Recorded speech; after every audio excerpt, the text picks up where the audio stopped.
is June 14th, 2006, and we are in the home of Ernestine Gilberth Carey, the third daughter of Frank and Lillian Gilbreth.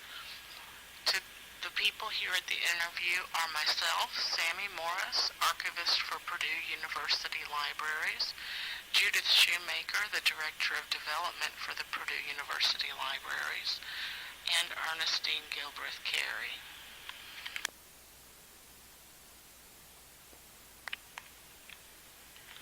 This interview, including tape, transcript, and any other means or medium used for the interview, is the property of the Purdue University Libraries, Archives, and Special Collections, and the copyright belongs to the Purdue University Libraries, and this tape is intended for public use for research, educational, or any other means.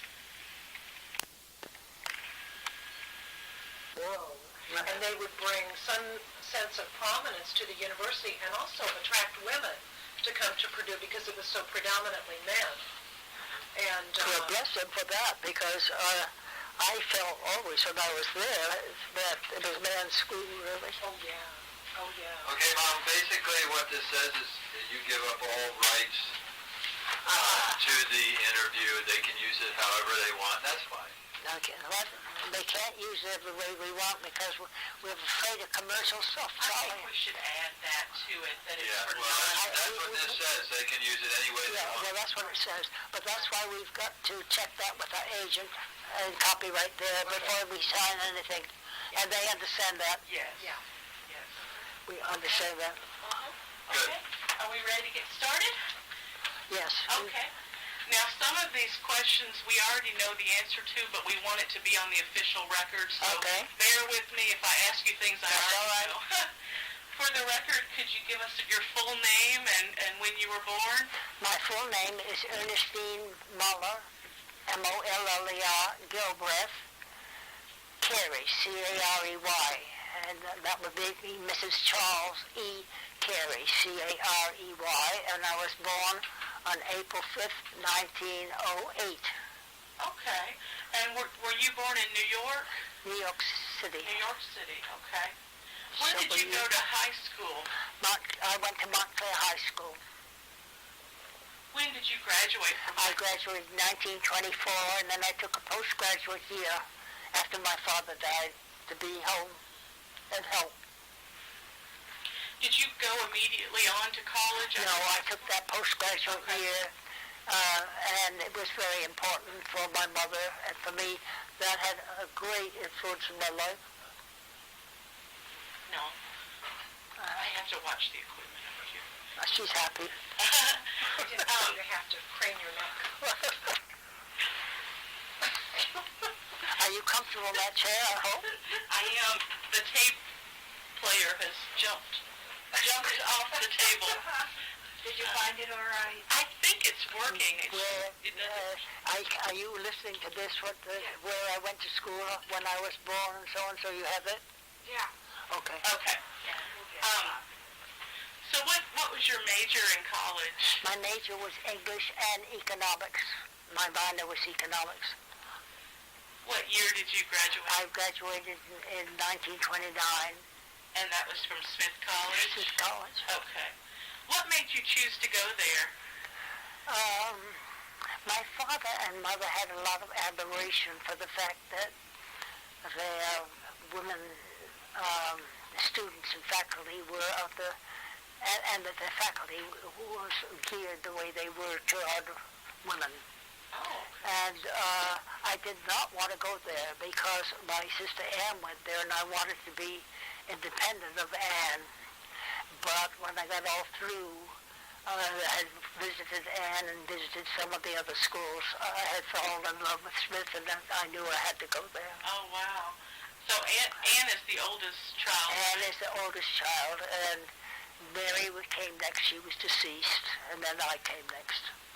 What was it like being sort of in the middle of all of the children? You were I wasn't in the middle. I was a number 3. It was like being an assistant mother. It was like being, I was my mother's helper, especially in the office. I was not my mother's helper with the children. Well, with the domestic part of things, I wanted to work in the office. So when you talk papers, a lot of these papers I handled as a 6-year-old in Providence. Oh, that's amazing. Well, can you tell me a little bit about the family council, what the family council was all about? Well, I think we'll suggest that people read that in Cheaper by the Dozen, and we'll Okay. save ourselves some strength. Okay.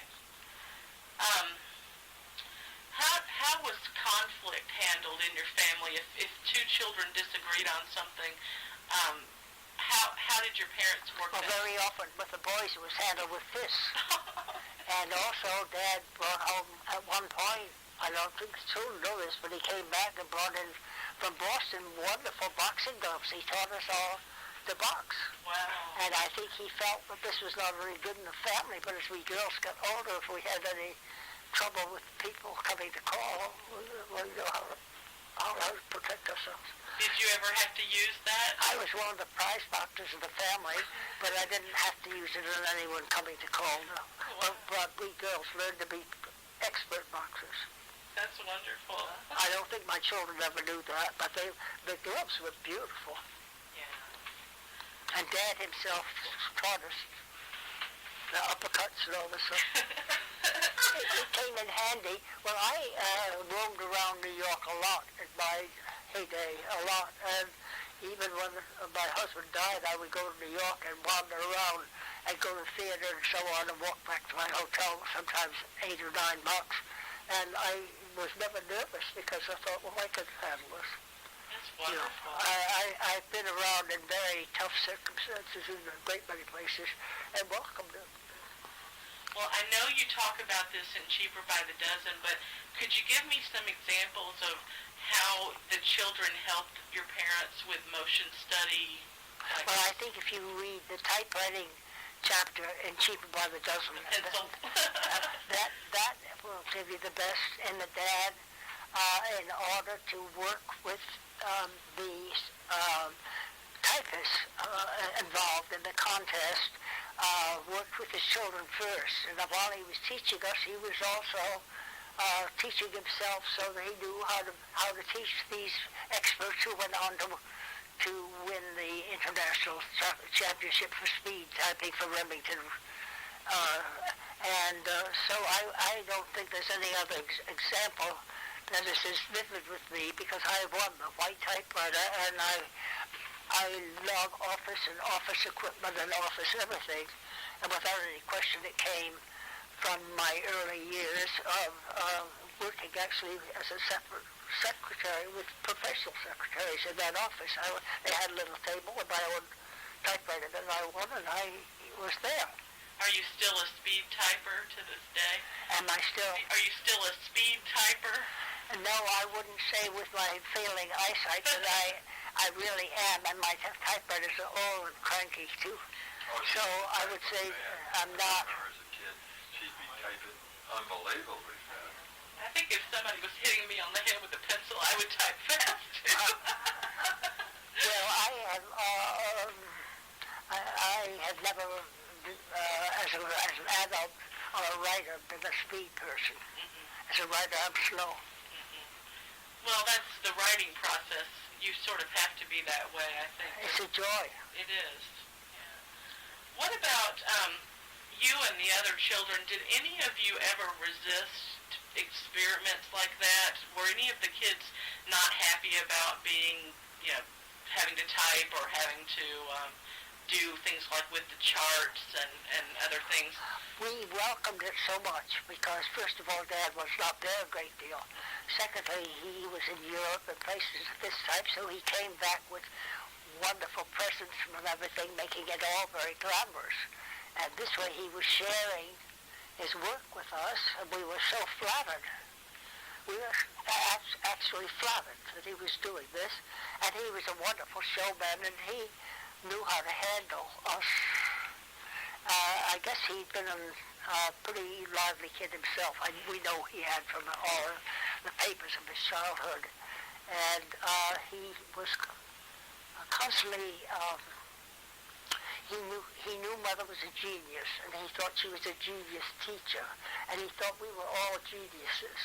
And then, of course, along came Ernestine, very poor in math, and he couldn't believe that a child of his, where he taught us all these wonderful math games and so on, had to repeat a class in high school, but I did. I had a terrible time with algebra and geometry, but I finally mastered them with a good teacher, but the teacher was very patient with me. I just was stupid in that.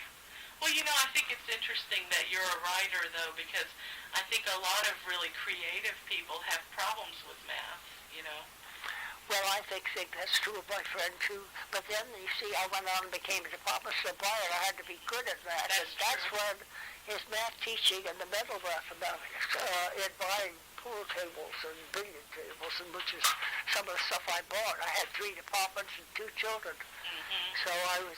You had to be able to... I had a very difficult and fulfilling 15 years or so of that in New York City.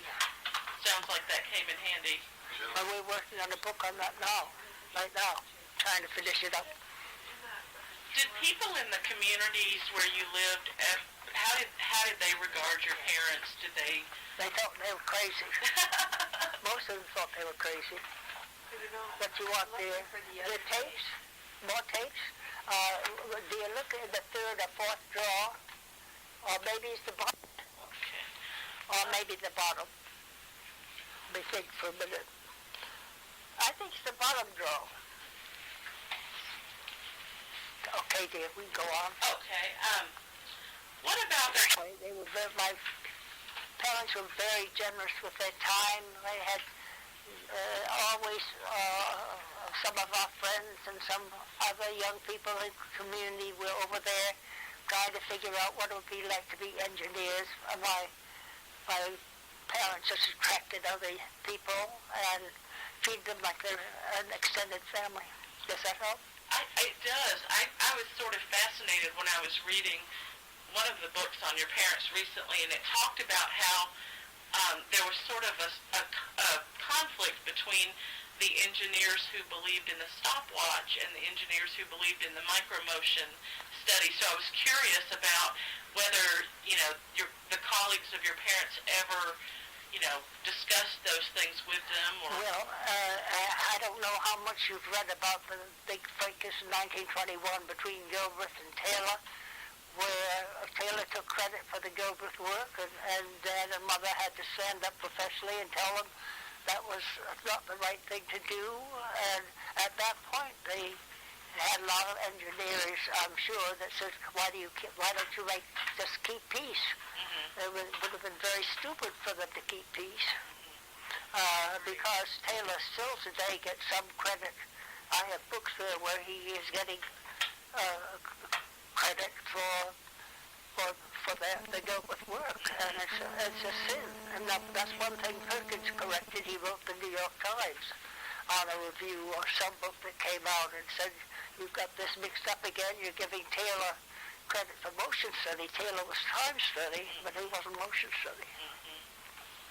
We're talking about Frederick Taylor, Right. who originally worked very closely with Dad and Mother. Was there as Dad's wife, not really as a fellow professional yet. And how Taylor increasingly took credit for the Gilbreth work and was afraid of it because it was making his own work with a stopwatch old-fashioned and dead. So he was trying to save his neck. And Dad, in 1921, there was a confrontation. Without any question, I think that whole business brought on, that in World War I, brought on my father's early death. And hard to take it without any question, I think. Just all of the stress surrounding that. And Taylor could be very charming and everything, and it's just too bad. Yeah. But the mother liked peace, but she was with Dad totally. They had to defend this, or they would have been wiped out until to get all the credit. It wouldn't have hurt I him. guess you wouldn't mind if that's printed. But Taylor brought about your dad's death. well, I was saying that I think, without being unkind to Taylor, that the stress of that whole thing helped to bring that on. I think we should also say a big family could possibly have brought that on. I think, and earning all the money for that. And I think there are a lot of reasons, but I think that was one. I don't think it's kind to say it was the only one. Right. Well, were there other colleagues that your parents felt very close with in their work? I know. Yes, very, very much so. Robert Kent certainly was. The ones that went with Mother after Dad died to Czechoslovakia, there was Roy Wright. There was I think who they were. Henry Gant died earlier. We moved to Montclair in 19,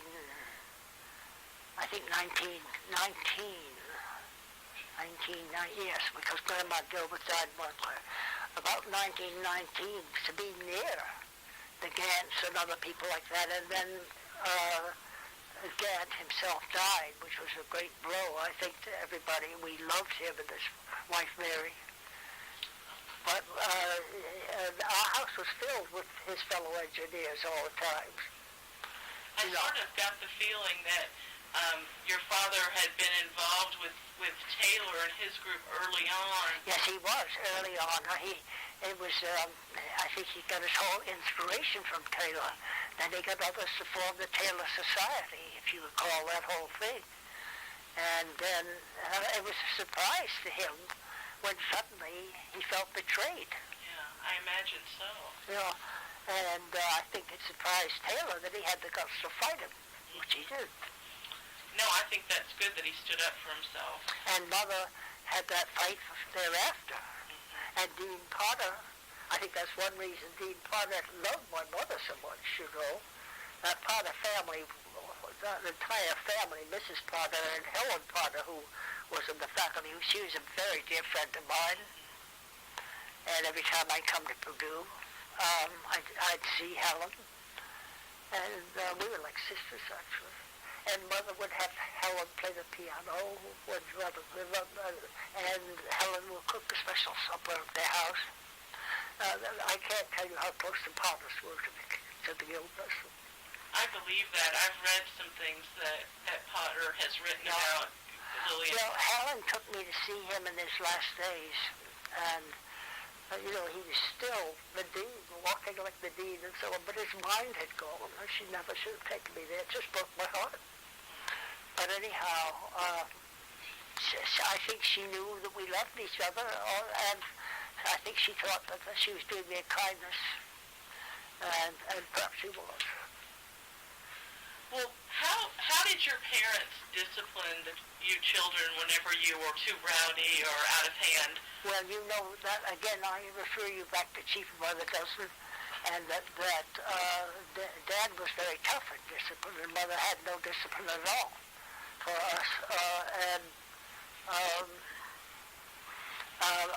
Mother's had her habit inherited from her own mother of looking grieved down on the floor. If Mother looked grieved down on the floor, which was a picture of disappointment. I have a child that I thought was going to turn out well, and I have this sad child that has disappointed me. That would break our hearts. That's more effective than a good spanking. Well, that was worse than the spanking.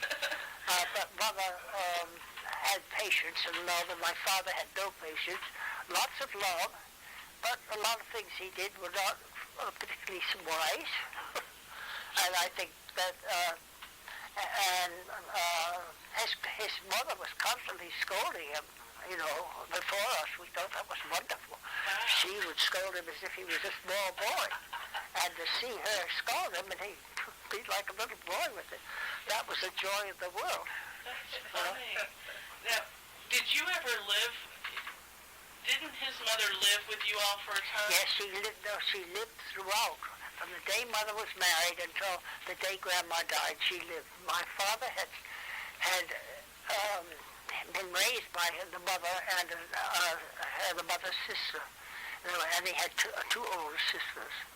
And the family had been left quite a bit of money by, about his father's death when he went out with his horse. And the father had a big estate, and a brother-in-law, either through misinvestments or I don't know what, within the year had left my grandmother penniless. She didn't have a nickel. So she moved them all eventually to Boston. She opened a boarding house where she had wonderful Irish help that did the cooking, and she taught that she was a marvelous cook. But my father passed his exams for tech, but then decided to take this other offer. And in any case, then some years later he met Mother. And he had sworn he would never marry, and he had sworn his mother could always live with him and he would support her. So that's what happened. I've read just very little about how your parents met. I know that she was getting ready to travel to Europe and had stopped in Boston and met him, but did they ever talk about what it was like when they first met each other? She has written that up in a book called As I Remember. And I think rather than my trying to tell it, it was her scene with children when the car broke down and telling them a story that really won his heart. I think it made him want a big family.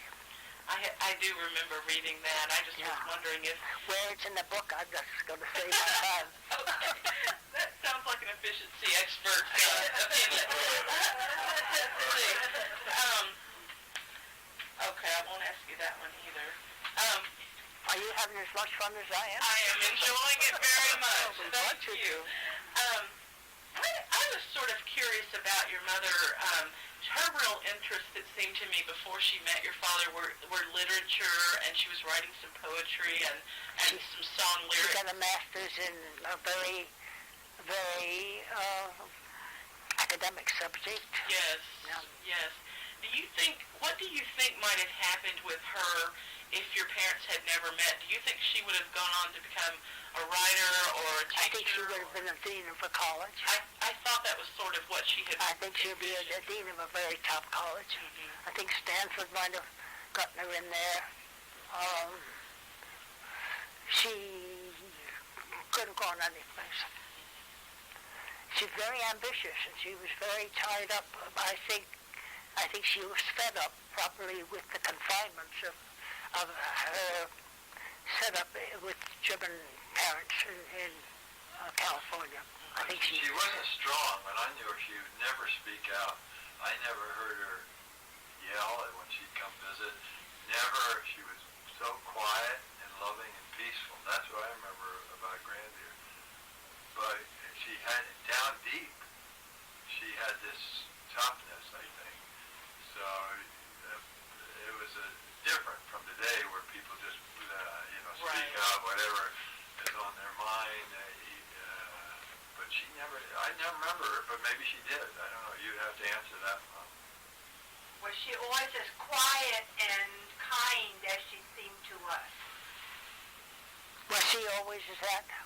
Go ahead and tell us about how she was quiet and kind. Give No, us we've a already couple of instances. What we're wondering is, did she ever speak out and yell or anything? Did you ever hear her do that? Never. This was not her way. Never. She did speak out. She wasn't... Yeah, but in a very quiet tone.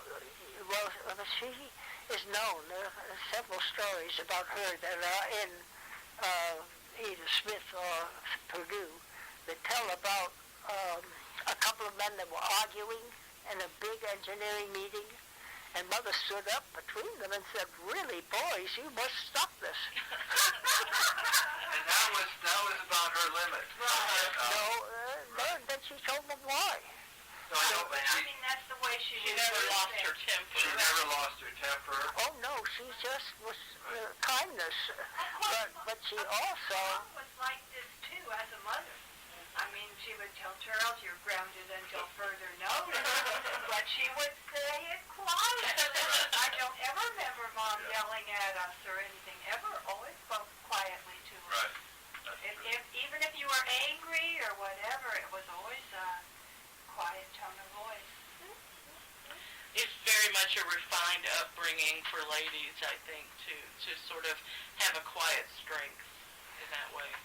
Well, it was true of all of them. They were just raised that way. And you too, Mom. You were saying you were the same. You never yelled at us. I hope I didn't. I'm sure there are times when I wanted to. I'm sure so too, but you never did. But she was a wonderful example for all of us. And I'm very close to my children and love them very especially. That's why it's so nice to have them here. Because she would come out and see us a great deal. We lived in New York until you were 2 years old, and then we moved to Manhasset, New York, and that was not so convenient for her. She still came out to see what was what, and she was very close to my husband, and she felt that my husband's appearance and so on reminded her, interestingly, of her father, who I was crazy about my grandfather. And when I had met my husband, planned to marry him, she said, you know, I have to tell you, he looks just like your grandfather's boyhood pictures. And I said, well, I've loved my grandfather as much as I can love anyone in the world. I just thought he was the most beautiful. He used to take me downtown and buy me. We'd stop at a store with all the family. They take the ones of us that were able to be old enough to walk. He jingled money in his pockets. I guess that's why we're interested in making money now and again, Charlie. Anyhow, he would jingle that, and then we would stop at a store that had little gifts like leather sewing or these bonbons that they have that they snapped a whole box. I remember one time that's what I wanted, the whole box snapped, of those things. But he would say, now children, let's look at this thing, and you come in, and each one of you figure out what thing that you want more than anything else, and your granddaddy will get it for you. Wow. So that spoiled us, But he did that, and I think I was close to him because I think I looked a bit like my mother. Yes. But I remember he chided her one time. I had on I remember this so well, that summer in California we described it, Chief of Other Dozen. I had a mini blouse on, I've never told you this story, and with a red thing there. And he said, Lily, you should never dress this child in red. Her hair is red. You make her hair look horrible. And Mother looked so surprised because my mother was not really much interested in clothes, and he was chiding her just like a small child, and I was embarrassed by this whole thing. I mean, how could you forget a scene like that? So you had your mother's red hair? Well, we all had red hair or the color of Jill's. I'd say half had the color of Jill's.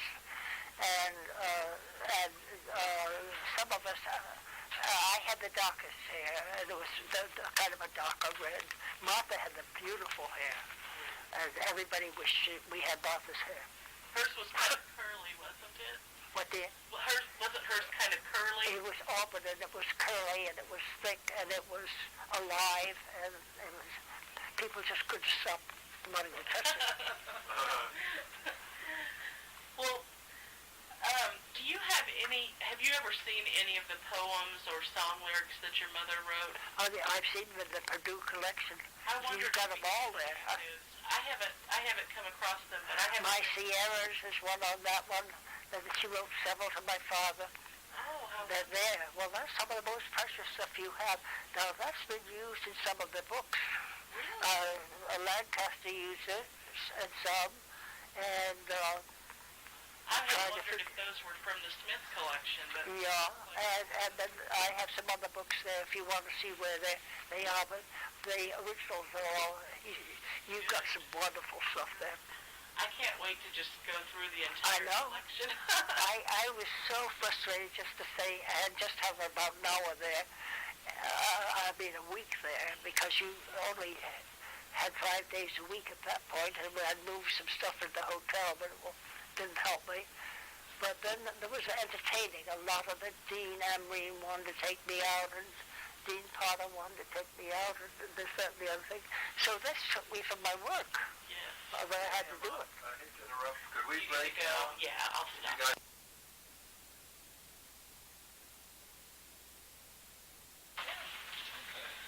Okay. You had talked a little bit about how whenever your mother was first getting started with the business after your father passed away, that she was being discriminated against sometimes in engineering work. So it continued to be. Yes. This is why my father had to go to Brown and get a PhD in educational and psychology and so on, so she would be accepted in academic and engineering circles. Did she ever talk about after she was doing things on her own, she was continuing to feel that discrimination against her as a woman? Did she ever talk about it? Well, I was with her enough to see it. You saw it firsthand. And then again, if you come back to Frank's and my writings, it tells very clearly about the fact that she went to dinners and they wouldn't let her in, and nor would they. She went to a luncheon and she was late for her next date because they had to have a waiter or a man, because she was a woman, escort her out of the club. It was the professional top engineers that were the snooty ones. Mm-hmm. Oh my goodness. Well, can you tell me a little bit about, in terms of all the work your parents did, and they did a lot of different things, what do you think they were most proud of in terms of their accomplishments? Oh, without any question, they were most proud of the work that came out in the Providence days. In the what? In the Providence days, at the New England Bus Company, they went in there at a tailor. It was a tailor installation, I believe, to begin with there, and it was a braiding place in Providence, Rhode Island. The building is still in existence. I saw it a few years ago, and they went in there and turned the production, did phenomenal things in increasing production and so on. But meantime, in working out happier labor movements, but the business of, the whole business of, has a fancy name that begins with A now, but fitting the chair to the worker and fitting the desk to the worker and so on. Mm-hmm. Ergonomics? Ergonomics. They are the originators of that. Wow. And they don't always get the credit for that. They should. So I would say motion study, the motion thing, and ergonomics, but they were the first to say that the happiness of the worker was of top importance, and that had not been done. Taylor talked about just how good shovels were on manning and a few things like that, but he didn't get into the worker's mind and heart. Right. I've always wondered if it was because of your mother's focus on psychology that made their partnership so unique, because your father seemed to focus a lot on the technical side. She focused more on the individual. Well, he recognized all that. Remember, there he was, a successful contractor who had begun at his own wish as a bricklayer. Yes. And he gets into academia, and his mother was a master's from Berkeley and everything else, and a Phi Beta Kappa and everything else. And he realizes that he better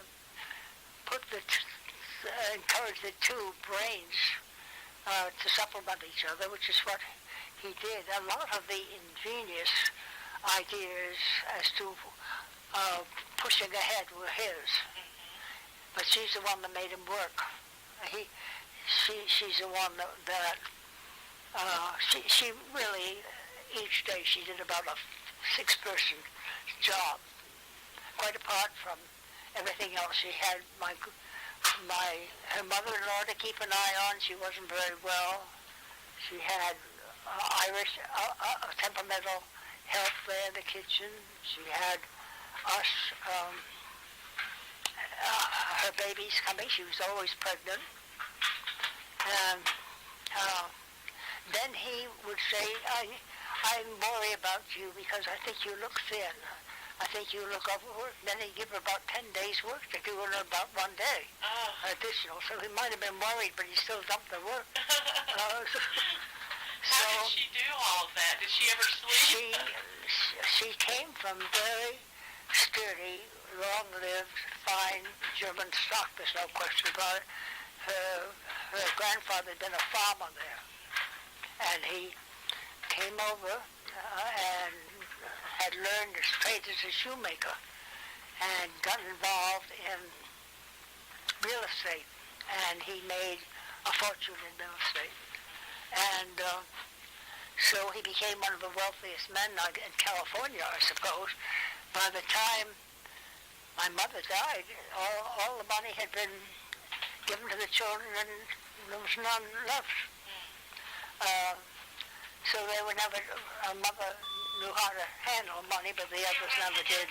They were used to just, and they were not encouraged to marry. Very few of them married.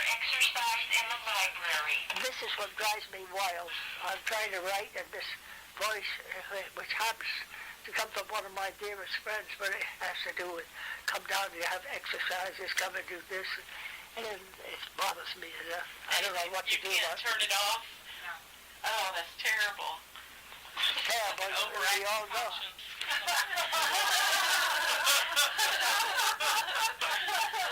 gosh. Well, I know that you and Frank wrote so much about your lives growing up, and I just was wondering, I know you get a lot of the same questions over and over. Is there anything you can tell me about growing up with your parents that might surprise any of us, that people who are familiar with the books? Are there things that, might seem surprising, or? I have to think of that one. Okay.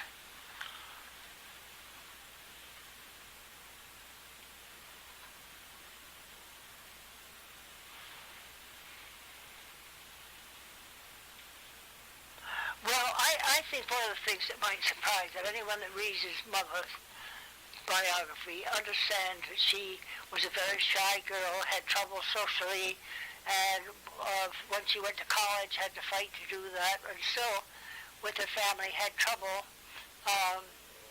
getting over shyness and whatnot, and establishing real pleasure in social things.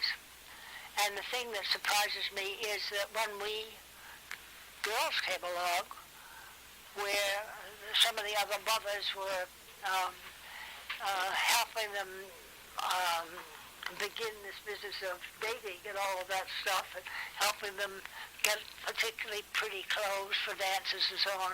My mother was never aware of clothes or things like that at all.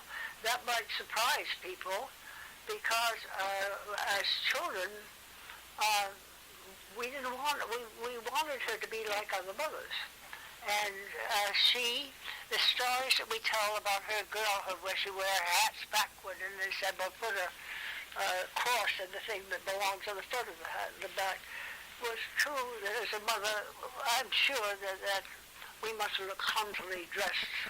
And I know that in many years, when I would say in the years between 1912 and 1918, we would go to a boys' department and pick out things for like midi blouses and skirts and things like that that were all alike, and sailor hats and boys, everything, and then they could be handed down. Of course, by the time they reached the boys, they'd been worn out by the girls.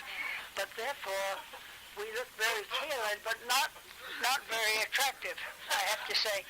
And it made most of us very eager to develop that kind of a side in us where we,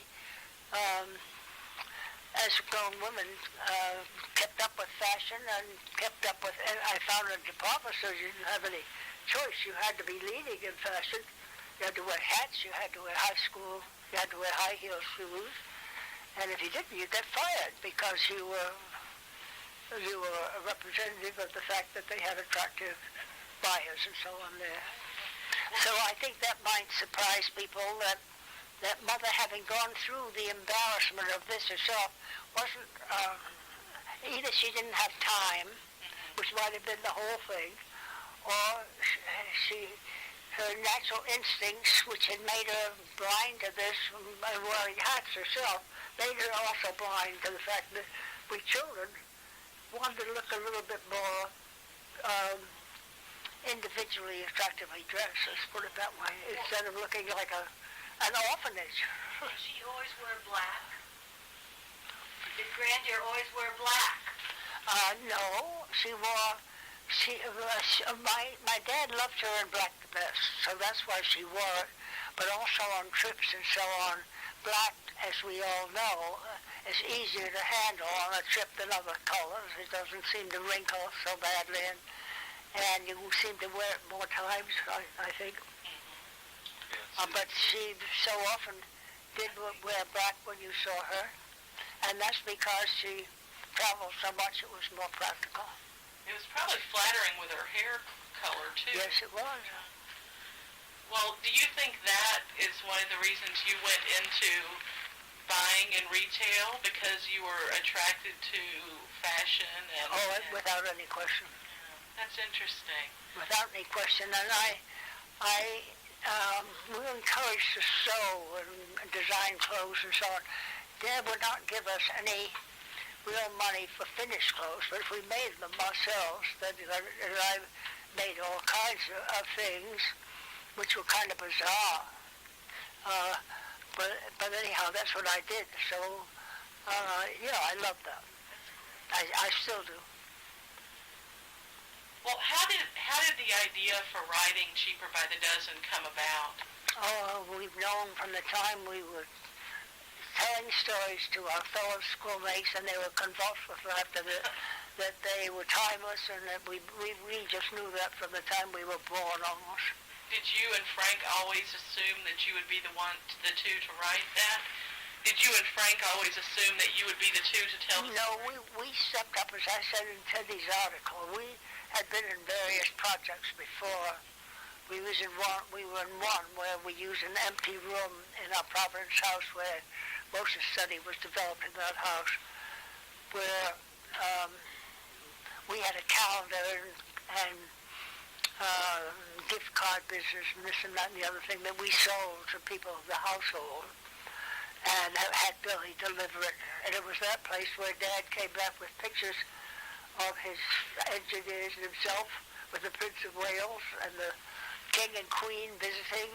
We had a family magazine that he edited, and it was Bill especially turned down all those pictures that he submitted to us, because we didn't think that they were of great general interest. And that was one of his prized things. And so he started another magazine. But anyhow, that's been written up a good bit. That we did turn that down because we thought that our own happenings were more interesting than those in England. Wow. But I do have right here some wonderful stuff about that exhibit. It was a special Olympia or something or other exhibit about the year 1919, I think, with a lot of publicity in all the papers there, Queen Mary and my dad and everything else. And to have a certain objective for our magazine really half killed him. I bet. You know, I don't know if I answered your question there, but I think you did. It sounds like you had always been thinking that it was something you would do. I think it was, with Frank. So we had the first thing of where we sold the calendars. Then we had a chicken business that we had, and we had about 24 of them, Rhode Island Reds. They were behind our garage there. We didn't feed them properly, so they were taken away from us, and we began to eat them each Sunday, which was like eating a member of the family. I imagine. Each one had a name. But anyhow, so that was our second business together. And then Frank and I have tended to team up. We're much, I think, more like Mother than a good many of the others. I think Bob Gilbreth is my youngest brother now that's taken over from Dad, representing the ones in the family. He's a spit of Mother. It's amazing to me. He looks just like her. Wow. And I don't think he's Mother's temperament, but nor do I think he's Frank Sammie, but when I see a picture, I get a startled feeling. Well, can you tell me about some of your other writings that you've done since those two books? I know you've written other books since then. Well, I have written 3 published books, and one of them was on our marriage. And I don't think the books tell any stories that the children did of our marriage today, so I was particularly interested in their stories. But anyhow, that was called Rings Around Us. And then I've written 2 novels on a department store. And now Sarah and I are working on the typing and finishing of a memoir of my years in the 1930s in the department store as assistant buyer in Toys and Macy's in Herald Square, which is one of my jobs. That is a book that was written earlier in Arizona but never completely finished because of interruptions. So we're beginning to pull out some old manuscript and trying to begin to think of marketing them through our agent. Wonderful. And I don't know whether we'll be successful, but we'll try. That's great. So I have a bunch of juvenile stories every now and again. If I feel like it, I'll sit down and write a child She hasn't story. worked long enough, so she's got to get her Social Security. Not ready to retire yet. Well, I have a bunch of manuscript, and I've got all kinds of things. But at heart, I would say the thing I love best is research. I love the research. That's why when I hear about this whole thing, I have been there, and I know exactly when it's a joy and when it isn't, and when it's helpful and when it isn't, and so on. Well, looking back at your life, can you tell me what one of your fondest memories is? Well, some of my memories are not my fondest, but they I don't really think I have very many fond memories. I think I had intriguing ones, but they're not fond. Here's one that I'll tell you that is not fond at all. But I've always been crazy about plants, as you can see outside. And when I was about 5 or 6, Mother took me downtown with it. I was the only one with her that day. And bought me a book. I guess I had a birthday coming up, and I selected the Robinson. I selected Stevenson's, and does it not seem sad to you when all the sky is clear and blue? Right. Robert Louis Stevenson's. Child's Garden of Verses. That's right. So anyhow, we had that, but it wasn't enough for me. So we went through a department store, and there was a table like this, and it was filled with hyacinths in bloom, and they were blue, most of them. And I think they're 29 cents. And I had to have one. And I said to Mother, I have to have one. And she said, well, I'm sorry, dear, but we're late. We're not going to pause and buy that now. I realized today that she realized if I came home with something like that beyond the book, there'd be trouble with everybody that didn't get the same thing. But anyhow, I was so angry with it, I just threw myself down the floor. I liked to do that a lot when I was a child. And threw myself down the floor and just cried and hollered, and people gathered around. They thought she'd hurt me. And so Mother looked at the situation and said, well, I'm sorry, dear, but we're late getting home. I'm going to go, and if you want to follow me, you can. So she turned around and started over. Of course, I was right up in an instant following her. Now, that's not my fondest memory by any means, but it's one of my most vivid.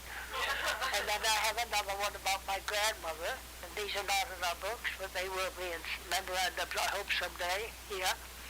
My grandmother taught us all to read. She would sometimes have 6 of us around her in the sunshine in her room on the 2nd floor at Providence, and she would read, and I always was old enough so I would have to squat on the floor on my knees and then put my chin on the top of the primer.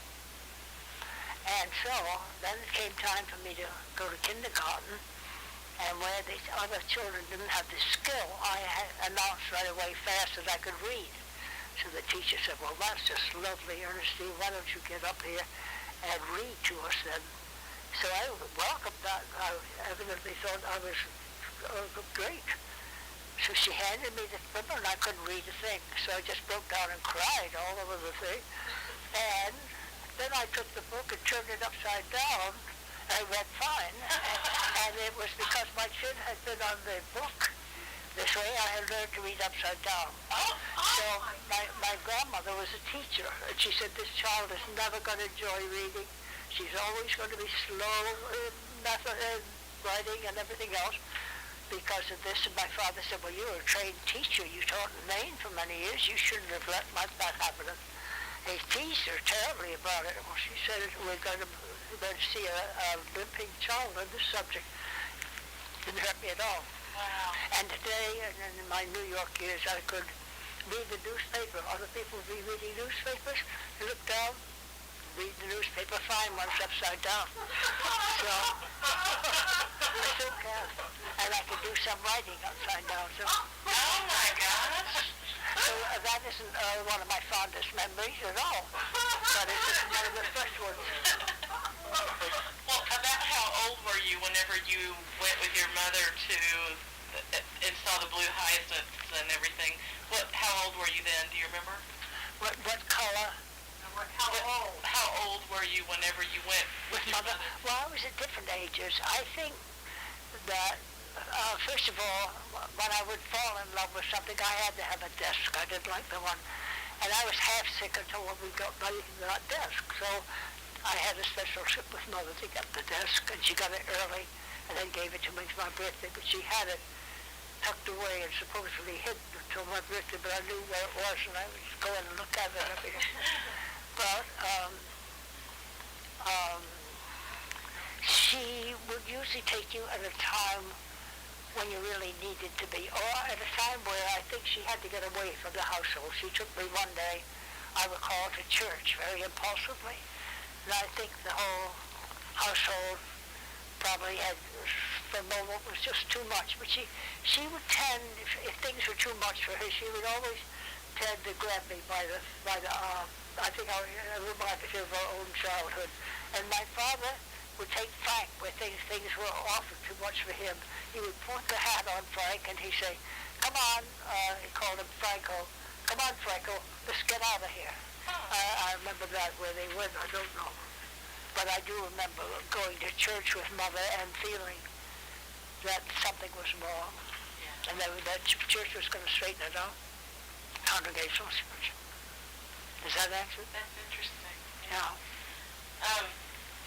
Well, would you do anything differently in your life now, looking back?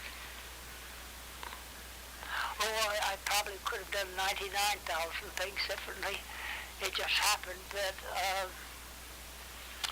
I usually chose the most difficult thing. I don't know why. To see whether I could come through with it. I think I have a lot of my father in me there. It doesn't show, but I think I thrive under challenge. And even if I'm dead tired and all the odds are against me, I still am quite interested in trying to beat that situation. Yeah. So you enjoy testing your I enjoy things that are hard, and that with careful thought you can figure out a way of doing it and succeed. But I'm sure I would do 99,000 things differently. I might have married 8 or 10 different men in my life, but it just happened that I married the one I thought I'd enjoy the most.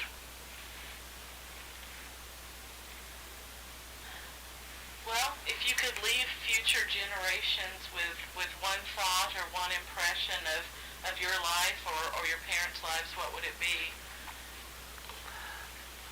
I was saying that have your work amount to something that communicates it with other people. And that means a lot to me. And having it affect them in a positive way. And perhaps steer them on to try to do it themselves. I think that that's one thing about a big family. It wants you, it's not easy, but it wants you to benefit and have other people benefit from that experience. And it's all through you. That's great. So then ask me why I just had 2 children. Yeah. Well, I thought you probably got sick of that question, but I will ask it. 2 children. told him all we could fit into our lives, and my husband had to be persuaded to have two. So there we are. So that was two more than he thought he would have. He didn't want any kids at once at the beginning. Well, it sounds like he changed his mind. Well, I guess life changed. I think life changed his mind. I think when he saw some of his nieces and nephews, he couldn't help it. I've got one more question.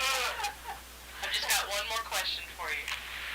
You've been a lifelong supporter of libraries and education and literacy. What have libraries meant to you throughout your life? Was the strongest influence in my life. Without any question, I'm a product of libraries, for better or worse. Certainly in every difficult situation in my life where I had to, I guess the way Mother had to get into church that time, I've had to go to libraries. There have been a lot of times where I just needed to get a sense of refreshment and balance, and that's where I get it. It's my passion, if you want to know, and I care. That's beautiful. Well, are there any things you'd like to say to have on the record? Well, are we talking about Purdue now? Just anything. Well, I think I said one thing right there. I would say with Purdue that I